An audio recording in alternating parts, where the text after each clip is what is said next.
জিনাতের জন্য বড়দিনের যে বুফে সাজিয়ে দিল বন দপ্তর, তার খরচ 18,000 টাকা। বড়দিনেও টোপ হিসেবে কালো ছাগলই রাখল বন দপ্তর। তবে এবার আর কচি পাঠা নয়, একেবারে হৃষ্টপুষ্ট দশাশয় 3টি ছাগল রাখা হলো ফাঁদের কাছে টোপ হিসেবে। রাহামদার ছাগলই যখন বাঘিনীর ভালো লেগেছে, তখন রাহামদা থেকেই 3টি ছাগল কিনে নিল বন দপ্তর।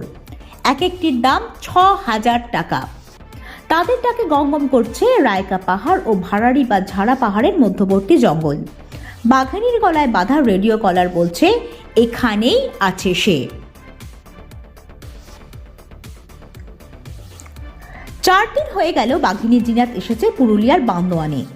4 দিন হয়ে গেল জঙ্গলে যেতে পারেনি পাহাড়তলির গ্রামগুলির মানুষজন। জঙ্গল তাদের আয় উপায়। কেউ সংগ্রহ করেন শুকনো কাঠ, কেউ তোলেন পাতা।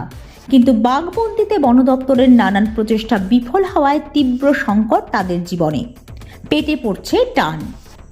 ঘরে থাকলে খিদেই মরতে হবে, জঙ্গলে গেলে বাঘের ভয়। এবার বন দপ্তর না পারলে নিজেরাই বাঘ খাদাবেন বলছেন বাসিন্দারা। আতঙ্কিত আমরা কোনো দিকে বিশাল আতঙ্ক, এখন আমরা কোনো দিকে বিরাতে পারছি না, কোনো নাই।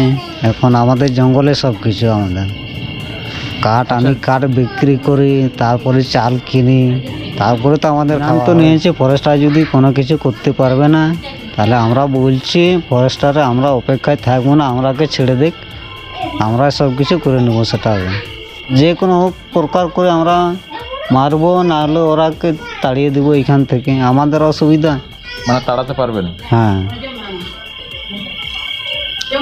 আমাদের সমস্যা আছে, হচ্ছে না, আমরা কোনো দিকে বিরাতে পারছি না। আমরা এখানে হয়েছে, একটা তো মারা গিয়েছে, আমাদের একটা কামড়ে দিয়েছে, এই গলাগুলোই কামড়াছে, আর দুটো।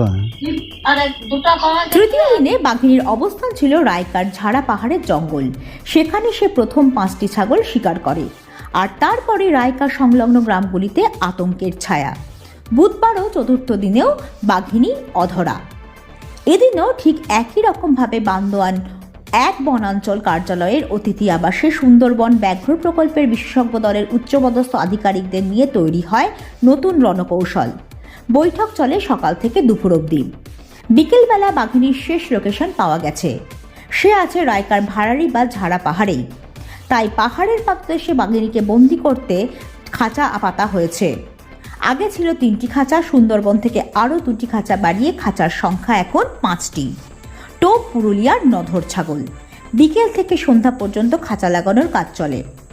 সুন্দরবন ব্যাঘ্র প্রকল্পের উচ্চপদস্থ আধিকারিক এবং বন দপ্তরের উচ্চপদস্থ আধিকারিকদের উপস্থিতিতে খাঁচা বসানো হয়।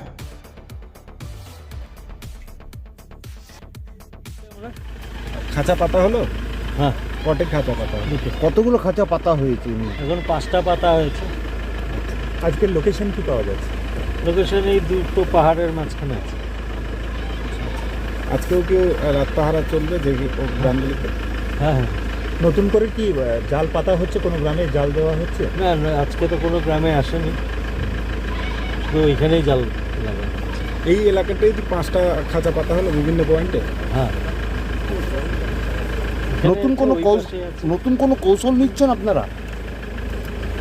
নতুন কৌশল মানে নতুন অন্য কোনো কৌশল? সেটা এরপরে কালকে থেকে চিন্তা ভাবনা করা হবে। রাতে তো এখন ইয়ে করে লাগে। নতুন কৌশল বলতে কি স্ট্র্যাটেজি নেওয়া হচ্ছে এই যে? সেটা কালকে বলবো। ওড়িশার শিমলিপাল ব্যাঘ্র প্রকল্পের বাঘিনী জিনাত 1.5 মাস ঘর ছাড়া। ওড়িশা থেকে বাংলা ঝাড়খণ্ড হয়ে তার ঘাঁটি বাংলার সীমান্তবর্তী পুরুলিয়া জেলার বান্দোয়ান। তাকে কি আবার ঘরে ফিরিয়ে দিয়ে এলাকাকে আতঙ্কমুক্ত করতে পারবে বন দপ্তর? এটাই এখন লাখ টাকার প্রশ্ন। বান্দোয়ানের রায়কা জঙ্গল থেকে বিশ্বজিৎ সিং সর্দারের রিপোর্ট, পুরুলিয়া মিরর।